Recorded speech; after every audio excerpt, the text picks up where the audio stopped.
नमस्कार मेरे प्यारे बच्चों। एक बार फिर से आपका एमबी क्लासेस में स्वागत है। तो जैसे कि हम लास्ट क्लास में इसमें जो लास्ट वीडियो मैंने अपलोड की है उसमें मैंने आपको एक कॉन्सेप्ट बताया था, relation between zeros and the coefficient. उसमें मैंने आपको कोफिशिएंट भी समझाया, जीरोस भी समझाई, ठीक है। और एक और कॉन्सेप्ट उसमें ही मैंने आपको बताया था कि फॉर्मेशन ऑफ क्वाड्रेटिक पॉलिनोमियल।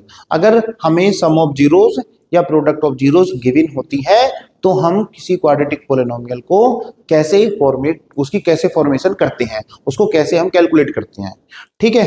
तो पहले अगर आप उस वीडियो को अच्छे से देख लोगे तो आपको ये वाले जो क्वेश्चन मैं करा रहा हूं थोड़ा ज्यादा अच्छे से समझ में आएंगे, ठीक है। तो आइए हम जो है बिना टाइम वेस्ट करते हुए स्टार्ट करते हैं। तो जैसे आप लोगों को ये क्वेश्चन दिखाई दे रहा होगा कि इस वाले क्वेश्चन में हमसे क्या पूछा। सबसे पहले पूछा है कि find the zeros of the polynomial. ये आपका एक पॉलिनोमियल है। फिर verify the relationship between zeros and the coefficient. ये आपका सीबीएसई 2008 में आया हुआ है, ठीक है। ऐसे ही क्वेश्चन बनते हैं। तो आप सबसे पहले इस क्वाड्रेटिक पॉलिनोमियल की जीरोस कैलकुलेट करेंगे। तो मैंने इसके ऊपर भी एक वीडियो अलग से बना रखी है कि how to calculate zeros of the quadratic polynomial. उसमें मैंने आपको अच्छे से एक्सप्लेन कर रखा है कि क्वाड्रेटिक पॉलिनोमियल की जीरोस हम कैसे कैलकुलेट करते हैं। उसी वीडियो को आप अच्छे से देख लोगे तो ये वाला क्वेश्चन भी आप अच्छे से कर लोगे, ठीक है जी। एटलीस्ट जीरो तो आप कैलकुलेट कर ही लोगे। तो आइए फिर से मैं आपको समझाने की कोशिश करता हूं। आपका ये जो पॉलिनोमियल है ये दे रखा है 6x² -3 -7x। उस वीडियो में मैंने आपको बताया था कि जब भी पहले कोई क्वेश्चन आएगा उसकी पावर उसकी जो डिग्री होगी उसको descending order means decreasing order में पहले अरेंज करना है। तो क्या इसकी पावर डिक्रीजिंग ऑर्डर में अरेंज है? नहीं। यहां पर पावर कितनी है 2, यहां पर पावर कितनी है 0, यहां पर पावर कितनी है 1। तो सबसे पहले इसको डिक्रीजिंग ऑर्डर में अरेंज करेंगे। तो जैसे ही हो गया आपका 6x², ये वाली जो पावर इसको पहले लिख दो -7x और -3। अब यहां आप देख सकते हो कि इसकी जो पावर है यहाँ 2 है, यहां पर कितनी पावर है 1, यहां पर कितनी पावर है, यहां पर x की पावर 0 है। तो पहले 2 पावर फिर 1 पावर फिर 0 पावर, ठीक है। यहाँ ये हमने इसलिए किया क्योंकि यहाँ अरेंज नहीं थी पावर। अगर ऑलरेडी अरेंज होती तो कोई दिक्कत नहीं है। अब हमें इस पॉलिनोमियल की क्या निकालनी है? जीरोस निकालनी है, ठीक है। और मैं बार बार चिल्ला चिल्ला के ही बता रहा हूँ कि क्या होती है जीरोस। तो जीरोस होती है वेरिएबल की वैल्यू। जैसे ही मैं इस पॉलिनोमियल में रखूंगा तो पूरा का पूरा पॉलिनोमियल कितना बन जाएगा? 0 बन जाएगा। पहली बात। दूसरी बात, ये एक क्वाड्रेटिक पॉलिनोमियल है। इसकी हाईएस्ट डिग्री कितनी है 2। तो यहां पर कितनी जीरोस निकल के आएंगी? आप बोलोगे सर 2 वैल्यू निकल के आएंगी, 2 जीरोस निकल के आएंगी। जीरोस मतलब x की वैल्यू 2 निकल के आएंगी। बिल्कुल सही बात। x की यहाँ पर 2 ही वैल्यू कैलकुलेट करते हैं, दो ही वैल्यू कैलकुलेट होके आएंगी। कौन कौन सी आएंगी, कैसे कैसे आएंगी देखो। तो सबसे पहले जीरोस है तो इस पूरे के पूरे क्वाड्रेटिक पॉलिनोमियल को 0 के बराबर लेट कर लो। अब हम क्या करेंगे, जो भी x² का साथ कोफिशिएंट है, जो भी x² का कोफिशिएंट है उस x² के कोफिशिएंट की सबसे लास्ट वाले मतलब कांस्टेंट टर्म में मल्टीप्लाई करनी है। तो 6 की मल्टीप्लाई करनी है, 6 की मल्टीप्लाई 3 में करोगे तो कितना आएगा? 18 आ जाएगा, ठीक है। अब इस 18 के ऐसे हमें टुकड़े करने हैं, इस 18 के ऐसे फैक्टर हमें करने हैं, 18 के ऐसे फैक्टर करने हैं कि यहां पर कांस्टेंट टर्म के आगे कौन सा साइन है? माइनस। माइनस करके ये वाली टर्म आनी चाहिए, बीच वाली टर्म माइनस करके 7 आना चाहिए। 18 के ऐसे हमें टुकड़े करने हैं। तो हमें पता चल गया। सर आप एक काम करो, 18 को लिख दो 9 मल्टीप्लाई बाई 2, ठीक है। 18 के ये टुकड़े हो चुके हैं 9 मल्टीप्लाई बाई 2। अब मैं इन दोनों टुकड़ों को माइनस करके देखता हूं क्या 7 आ रहा है, नहीं आ रहा। तो 9 -2, एक पेयर एक टुकड़ा ही है, एक टुकड़ा है, इन दोनों को माइनस करूं तो कितना आ गया आपका? 7 आ गया। अब मैं क्या करूंगा, अब मैं यहां पर एक काम करता हूं, जहां 7 लिख रहा है उस 7 की जगह मुझे 9 -2 रखना है, मुझे 9 -2 रखना है यहां पर। तो ये हो गया आपका 6x² माइनस, ये हो गया आपका 9 -7, यहाँ हो गया x और -3 और ये आपका हो गया 0। बस ये जो 7 है ना, इस सॉरी यहाँ पर थोड़ी सी गड़बड़ होगी, यहाँ पर हमें 2 रखना है क्योंकि टुकड़े तो ये है ना, ठीक है। तो 9 -2 2। तो ये जो 7 है ना, इस 7 की जगह यहाँ पर हमें, इस 7 की जगह यहाँ पर ये वाली वैल्यू रखनी। ठीक है, उम्मीद है आपको समझ में आ गया होगा ये तो। ठीक है, अब हम क्या करेंगे, अब हमें यहाँ से जो अगला कॉन्सेप्ट है वो ये है, इस x की मल्टीप्लाई इसमें भी करनी है, इस x की मल्टीप्लाई इसमें भी करनी है। तो ये आ गया आपका 6x² माइनस 9x हो गया, माइनस माइनस प्लस, और x की मल्टीप्लाई 2 में करेंगे तो क्या हो जाएगा 2x और माइनस 3 और इज इक्वल टू में क्या आ गया 0 आ गया। अब मैंने जैसे पहले बताया था 1 2 3 यहाँ पर 3 टर्म है, और अब कितनी टर्म होगी, 4 टर्म होगी। अब जैसे ही 4 टर्म होगी तो हमें क्या करना है, 2 2 के पेयर बना लेते हैं। ठीक, तो यहाँ पर हमने एक पेयर तो ये बना लिया है और एक पेयर ये बना लिया है, हमने पेयर बना लिए। उन पेयर में से जो कॉमन है वो कॉमन निकाल।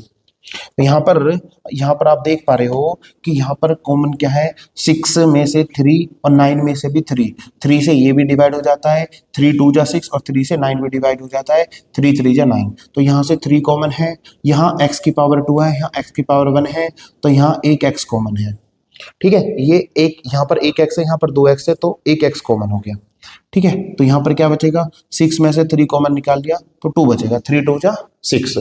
यहाँ x² है, x² में से एक x कॉमन निकाल लिया तो यहाँ पर क्या बचेगा, एक x बचेगा। फिर माइनस है, यहाँ पर क्या कॉमन है, यहाँ पर 9 में से 3 कॉमन निकाल लिया, क्योंकि 3 3 जा 9, तो 3 तो बाहर निकल गया और 3 अंदर रह गया, 3 निकल गए, यहाँ पर 3 बच गए। यहाँ से x कॉमन निकाल, यहाँ कुछ नहीं बचा, प्लस, ये प्लस का साइन लिख दिया। यहाँ कुछ कॉमन है नहीं, लास्ट वीडियो में जब मैंने ये सिखाया था तो जहां पर कुछ भी कॉमन नहीं होता वहां पर मैंने ये बताया था वहां पर 1 कॉमन होता है। तो यहाँ पर क्या कॉमन है, यहाँ पर 1 कॉमन है, तो 1 कॉमन है तो यहाँ पर क्या आएगा 2x माइनस 3, और इधर आपका क्या बच गया, 0 बच गया। अब यहाँ पर आप देख पा रहे हो कि इन दोनों में से यहाँ से ये कॉमन है, 2x माइनस 3 ये कॉमन आ गया, 2x माइनस 3 दोनों जगह, यहाँ भी है यहाँ भी है, तो यहाँ पर क्या आ गया आपका 2x माइनस 3 ये कॉमन है। यहाँ से एक कॉमन निकाल लिया तो यहाँ पर क्या बच गया, यहाँ पर आपका बच गया 3x। यहाँ से एक कॉमन है तो यहाँ पर क्या बच गया, यहाँ पर आपका बच गया प्लस का 1, और इधर आपका क्या हो गया, इधर आपका 0 आ गया। ठीक है, अब क्या करेंगे, अब यहाँ से एक बार तो इसके बराबर 0 पुट कर लो, एक बार इसके बराबर 0 पुट कर लो। ठीक है, उसके बाद ये क्वेश्चन हो जाएगा खत्म। तो 2x minus 3 is equal to, एक बार तो इसके बराबर 0 और 3x प्लस 1 इक्वल टू 0, एक बार इसके बराबर 0 पुट कर ली। ठीक है, तो हमने यहाँ पर एक बार उसके बराबर 0 पुट कर ली, एक बार इसके बराबर 0 पुट कर ली। अब क्या होगा देखो, अब यहाँ पर जो है ये काम करेंगे कि इस वाले 3 को उठा के उधर ले जाओ, तो यहाँ आ गया आपका 2x इज इक्वल टू 3, ये मल्टीप्लाई में डिवाइड में हो जाएगा, तो यहाँ x की वैल्यू हो जाएगी 3/2, x की वैल्यू यहाँ पर आ गई 3/2।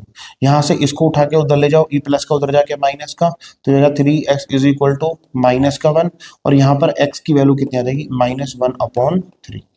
तो ये 2x की वैल्यू हमारी कैलकुलेट होके आई है।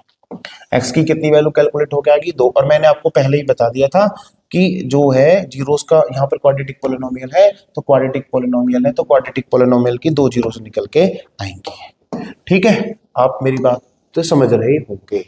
अब हमें यहाँ पर क्या करना है, अब यहाँ पर ये काम करना है कि यहाँ पर x की 2 वैल्यू निकल के आई, एक x की वैल्यू निकल के आई है x इक्वल टू 3/2, और एक x की वैल्यू दूसरी जो वैल्यू निकल के आई है वो निकल के आई है -1/3। ठीक है, ये जो x की वैल्यू है इन्हीं को क्या बोलते हैं, जीरोस बोलते हैं, इन्हीं को क्या बोलते हैं, जीरोस। ठीक है, इन्हीं को क्या बोलते हैं, जीरोस। और जीरोस को जो क्वाड्रेटिक पॉलिनोमियल होता है उसकी जीरोस को रिप्रेजेंट करते हैं अल्फा बीटा से। तो हम ये कह सकते हैं कि ये अल्फा की वैल्यू है, अल्फा की वैल्यू कितनी है आपकी यहाँ पर 3/2, अल्फा इक्वल टू हो गया 3/2, और ये किसकी वैल्यू है, ये बीटा की वैल्यू, और बीटा की वैल्यू -1/3, ये बीटा की वैल्यू होगी, और बीटा की वैल्यू क्या होगी 1/3।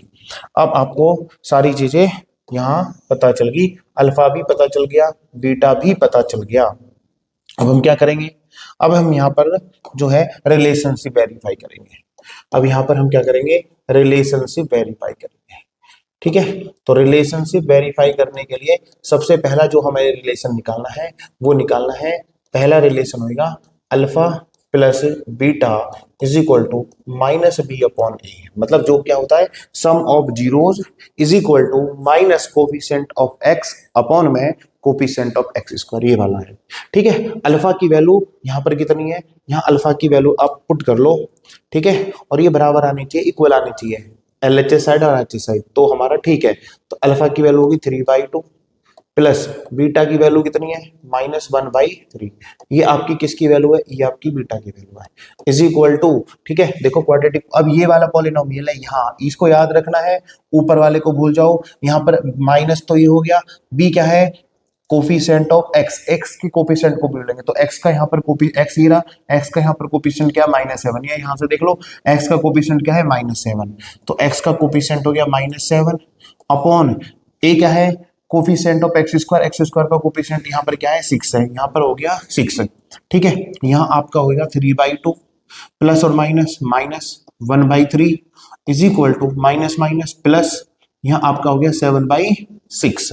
इन दोनों का एलसीएम ले लेंगे इधर वाली साइड का, तो इन दोनों का एलसीएम आ गया 6, 2 3 या 6, 3 आया, 3 के ऊपर 9 में मल्टीप्लाई, 3 की 3 में मल्टीप्लाई करो 9 आ गया, माइनस 3 2 जा 6, 2 आया, 2 के ऊपर 1 में मल्टीप्लाई करो, 2 1 जा 2 इज इक्वल टू, इधर आपका आ गया 7/6, 9 में से 2 माइनस करेंगे तो कितना आ गया, 7/6 इक्वल टू 7/6। तो पहली जो रिलेशनशिप है वो वेरीफाई हो चुका है। अब आपका बचता है सेकंड रिलेशनशिप।